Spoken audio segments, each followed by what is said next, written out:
Two of Cups has to do with intimacy. It has to do with sharing hearts. Cups represent the heart and emotional energy. So it's two people who are exchanging hearts, sharing hearts with one another. So it's about closeness. It's leaving pettiness behind. It is reconciliation. That's another great thing to do during a Mercury retrograde, is to go back and like fix old relationships or connect with people who there's been a standing grudge with.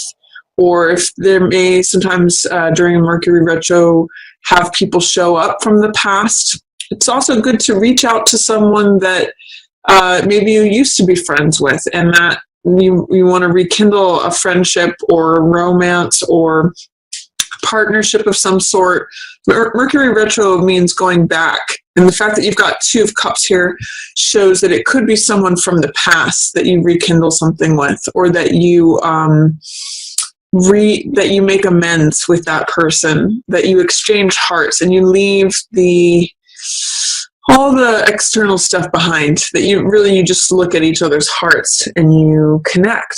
So great time to do that, either meeting someone new or having someone from the past show up.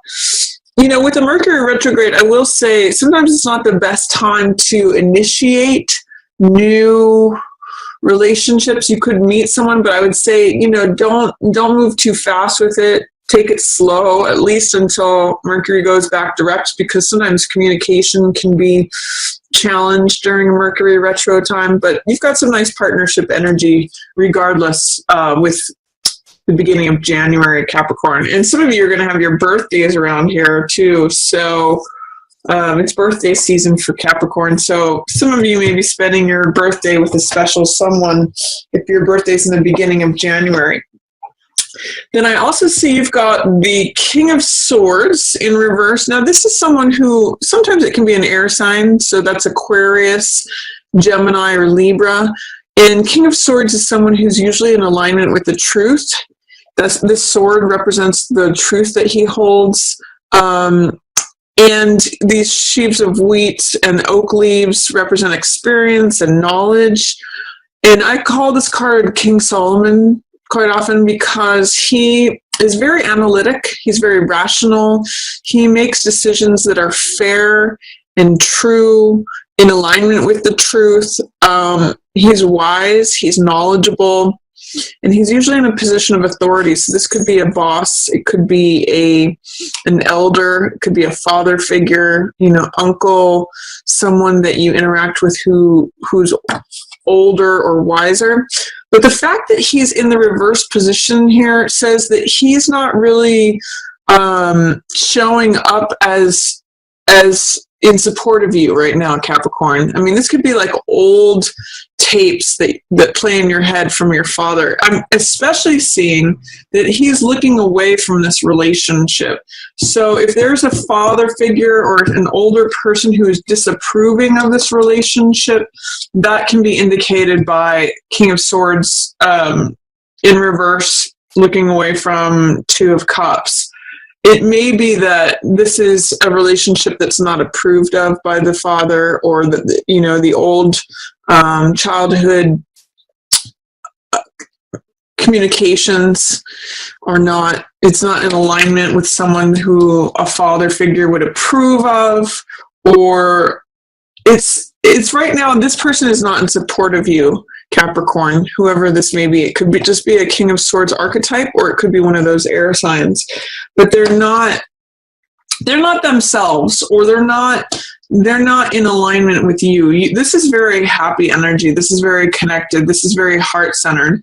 And he may be saying this is not practical, or he's looking at, it's funny because Empress in reverse, Empress is usually a card of abundance and prosperity, and whatever she touches grows. You can see here, everything blooms when she's around. It's a card of satisfaction. It's a card of sexual satisfaction.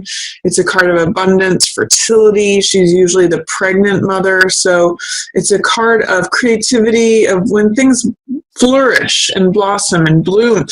And when I'm seeing this here with King of Swords looking at Empress in reverse away from this and especially followed by Five of Coins. I think if there may be a concern by an older person that they want you to fall in love with someone who they're concerned about the financial practicality of it. Empress in reverse says, lack of abundance, lack of prosperity, challenges to that. And Five of Coins echoes that, because Five of Coins is financial loss. Or it is also over-focus on the material world versus the spiritual world. When we focus on what's just here on earth, sometimes we can feel left out in the cold. It can strip us down if we just focus on money, material things, superficiality, all of that. But the Five of Coins reminds us that that's not all there is to life. There's more to it than that. But the sense I'm getting is that this King of Swords person is really focused on practical matters, like not disapproval because they think you'll lose money from being with them, or that there's going to be some sort of financial loss, that you may be out in the cold on your own. If this is a relationship that has to do with adventure, or you exchanging hearts with someone that sees eye to eye with you, but the King of Swords is saying, no, this could even be the practical side of you, like the practical inner parent saying, I don't know, it looks like things are going to dissipate, there might be financial loss, will I be left out in the cold? There's that kind of energy that is separate from the love that's going on here. This could be like inner dialogue, or it could be a parental figure saying you might want to consider there might be loss involved. Especially having to do with material or superficial external things. Doesn't necessarily mean that it will be. It's just a concern that either the practical side of you, Capricorn, this is like that inner father. You Capricorns are ruled by Saturn. And, Saturn's the father. Saturn is the practical one, the taskmaster, the disciplinarian, the pragmatic one. So it could be your inner nature saying, is this weighing it from different angles in terms of wealth, in terms of financial loss, in terms of practicality, but really you might want to just look at what's happening here with your hearts. This is beautiful energy, Capricorn. So keep yourself open to this. Give this an ear, but it's actually not serving you. You might be too preoccupied with it because this is in reverse. It's not like good counsel. It's more like worry. So consider it, but take it with a grain of salt. That's what I'm getting for the beginning of January for you, Capricorn. Then you have Four of Cups. So this is a card of, looking at things as being just like the same old, same old. This can be a card of like boredom or aloofness. Like, are things always going to be the same? And because you're so preoccupied on that, you miss out on the extra cup, the extra love that's coming to you, that wants to come to you. And by the way, it's echoed here. So at mid-January, there's something that wants to come through in terms of a new love. I say new love because aces are always new beginnings. This has to do with new passion, new creativity, new relationships, something that fills your heart. It makes your heart, my cup runneth over is what I often call this card. And it's peace, it's joy, it's all the love that you can handle. Here, that you'll see that cup is not flowing yet because you may be too preoccupied with what is. I'm also going to say that echoes this card. When you're just looking at like, oh, I'm left out in the cold, I'm needing to be rescued. There's a little bit of poor me here in five of coins and Four of Cups.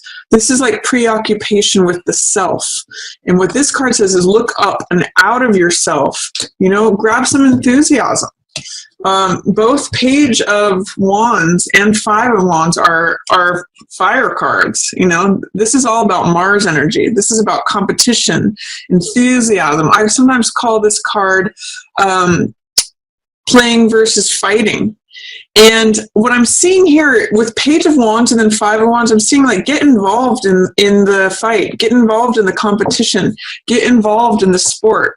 Page of Wands says, sign me up. I'm ready. I'm ready to go. I'm full of enthusiasm. I'm full of optimism. I'm full of,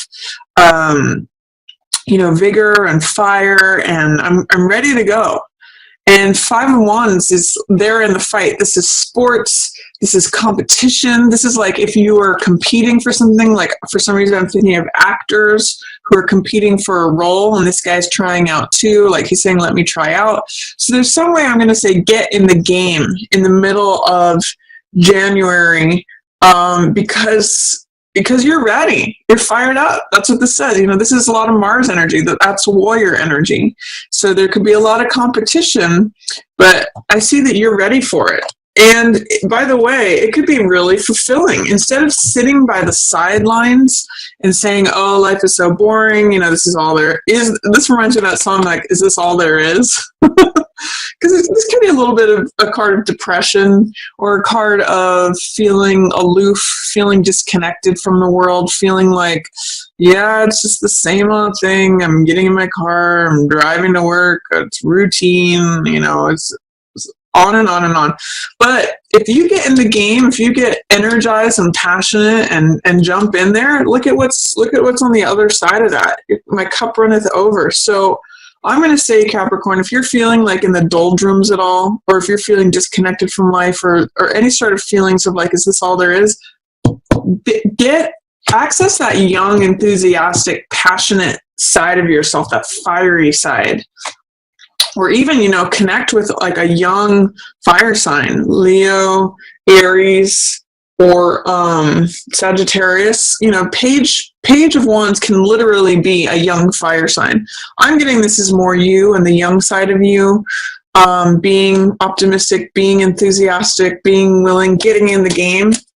And that's where Ace of Cups shows up for me. This is a new passion. It's like you're getting lit up in the middle of January in Capricorn. So, look up, look out from yourself, connect with that enthusiastic, optimistic, willing side, get in the game, put your iron in the fire.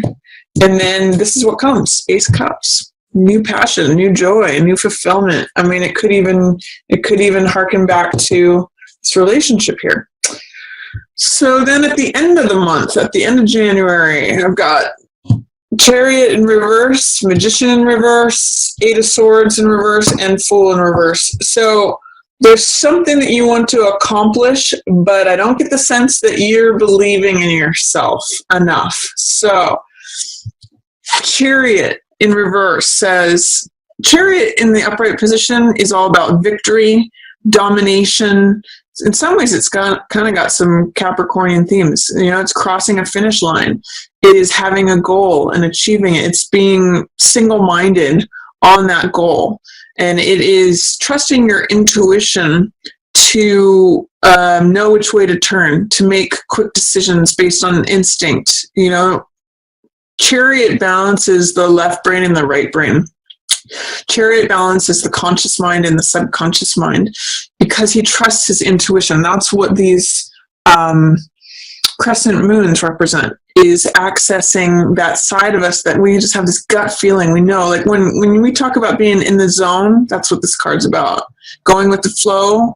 It's not being passive in any way, but when you are making decisions at a lightning speed, and it's going in the direction that you want it to go. And this is good decision making. In the reverse position is saying that, especially conjunct Magician in reverse, it's saying you're not accessing your power.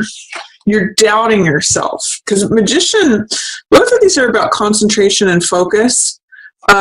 This one's more about goal setting and achieving, crossing a finish line. This one's about creativity and creating something through the power and the focus and the will of your mind. So I'm going to encourage you with these two cards in reverse, Capricorn, don't doubt yourself. You're sapping yourself of your own power by doubting yourself. And if you're not trusting your gut with your decision making, maybe call upon a mentor or call upon someone who has experience with the goal that you want to achieve, because at the end of January, there's some way in which you're doubting yourself and it's turning you into a victim. This is Eight of Swords, or it's what it's doing is it's causing a belief system to surround you that is limiting you. It's sapping you of your power. That's also Magician in reverse and Chariot in reverse. It's causing you to not believe in yourself and not achieve your goals, because Eight of Swords is about belief systems that restrict us. You'll see here that there's no one actually restricting her. She is there by herself. It's her thoughts, because these swords represent thoughts. Her thoughts that are surrounding her that are keeping her in prison. This is victim mentality. This is powerlessness. This is feeling like a prisoner. But she really actually has the power to cut these binds on any of these swords at any moment, take her blindfold off and walk away. It's her belief in her powerlessness that keeps her stuck there. She thinks that she has no options, but she really does. She could walk right out of this. The swords aren't surrounding her fully. It's just, these are the thoughts that are limiting her. So don't give your power away. Don't doubt yourself. Don't doubt your decision-making skills, because that will sap you of all your creativity, all your focus. Doubt is your worst enemy at the end of January, Capricorn. Don't buy into it. It's also making you question your ability to embrace adventure and faith and trust. This is Joker, which is all about having fun, trusting the universe, being open, believing in the grand potential of everything. This is someone who, I think of this card as the vagabond, the guy who leaves the country and goes to the city to try to make his fate. He's got this wild plan, or off to a new land to go check out and see what's possible. I'm going to go make a new life for myself in the city, or I'm going to go make a new life for myself in another land. He's willing to adventure, and he's willing to meet the opportunities that cross his path in the road, because he sees that everything is possible. So when this card is in reverse, it's saying there's a lack of faith, there's a lack of optimism, trust, all of that. All four of these to me say don't doubt yourself at the end of January, Capricorn. Don't second guess yourself. Don't give in to giving your power away, doubting your decision making, feeling powerless, and giving up hope or giving up faith. Don't do it. I mean, you can, but if you turn these around, look at all this great stuff. Reverse cards are often energies that are blocked. So they're blocked by fear or doubt or some sort of resistance. And if you turn all these around, in other words, if you strip away and remove that fear, that doubt, that resistance, whatever's holding these under the surface, look at all this great stuff you have. You have decision-making, connecting with your personal power. This one is still, even in the upright position, this one still says, I'm surrendering to something. I'm giving my power away. I am believing in things that are limiting to me. But Fool opens all that up and says all things are possible. I'm having faith. So, despite any limiting beliefs, you have Magician and Fool on both sides, this is openness. This is action, creative action, power, laser-like focus that creates results. And this is crossing the finish line. So which version do you want to have, Capricorn? Do you want to have them in upright position, or do you want to have them in reverse? Because they're showing up for you in reverse, which says that there's some sort of doubt, fear, resistance. My question to you at the end of January is there a way that you can release doubt, fear, resistance, and connect with your own creativity, your own concentration, power, decision-making, trust in your decision-making, going with your gut instincts, and connecting with the openness, your possibilities, having faith going forward, and stepping out of limiting yourself with your own beliefs. So that's my reading for you for January, Capricorn. I hope you enjoy it. Mid-month, get in the game and enjoy this Two of Cups relationship energy at the beginning of January. You know, it might just even be like dreaming of who you might want to be with, partnership energy. Even if it's not in accordance with what the elder says or with what the parental figure had in mind for you, or the more practical side of yourself, you can consider those things, but don't let that be the basis of your decision. Let your heart guide you with that one. And then mid-month, get in the game. Fire things up, Capricorn. It's going to open up this whole new love. It's going to set your heart on fire. It's going to make your cup runneth over. And then at the end of the month, don't doubt yourself. Don't see if you can peel away whatever doubt, fear, resistance you have, because you got great things waiting for you if you can access those.